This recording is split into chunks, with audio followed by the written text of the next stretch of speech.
Today's Easter lesson is on Palm Sunday. This is a palm branch. A palm branch is an important object in today's story. People used to wave palm branches much like we would wave a flag at a parade today. Why do you think people praised Jesus or waved the palm leaves for him? People knew about all the miracles that he had done, how he made sick people well and even raised people from the dead. But they also had another reason. They thought he would one day become king. Here is our story for today. One day Jesus was outside the city of Jerusalem with his disciples. He was preparing to enter the city in a very special way.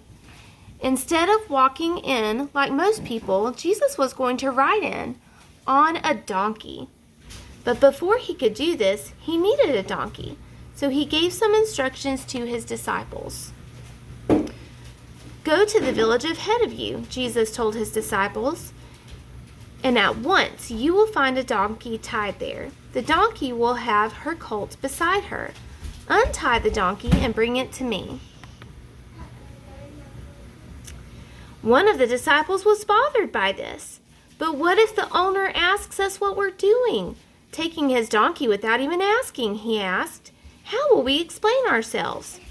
"Just tell the owner that the Lord needs the donkey and he will understand," replied Jesus.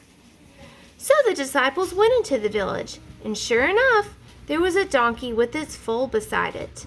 The disciples started to untie the donkey when suddenly the owner appeared. "Hey," he shouted, "what do you think you're doing?" "The Lord needs it," they explained. "Oh, that's all right then," said the man. He already knew how wonderful Jesus was, so he was very pleased to be able to give his donkey away.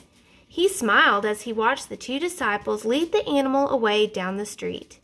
It was such a privilege to be able to give something to Jesus. Now, there was a special secret to do with donkeys. It was no accident that Jesus chose to ride one into Jerusalem. A long, long time before Jesus was born, a prophet of the Lord, whose name was Zechariah, I know you kids remember him, said that one day the king of Israel would ride into Jerusalem on a donkey. Zechariah also said that this king would be meek and humble, just like Jesus. Another special secret about the donkey was that it had never had anyone ride it before. But when Jesus sat on it, it didn't buck or jump or try to shake him off.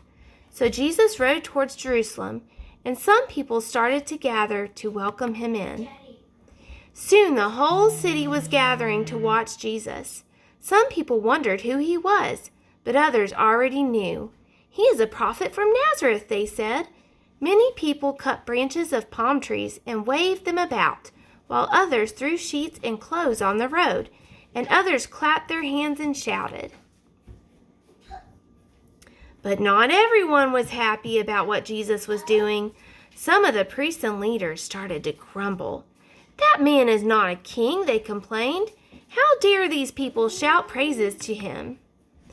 "Hosanna!" shouted the people. "Hosanna to God in the highest. Long live the Messiah, who comes in the name of the Lord. Hail to you, King of Israel." Jesus rode right through the gate and then on up the street, towards the huge and beautiful Jewish temple. It was there that many people came to worship God, to pray and to confess their sins. This was the heart of the whole Jewish tradition, and Jesus also called it his Father's house. Jesus got off the donkey and walked into the temple, but instead of finding people praying or worshiping, he found a marketplace. This is the end of our story today, boys and girls. We'll find out in another lesson what happens at the market.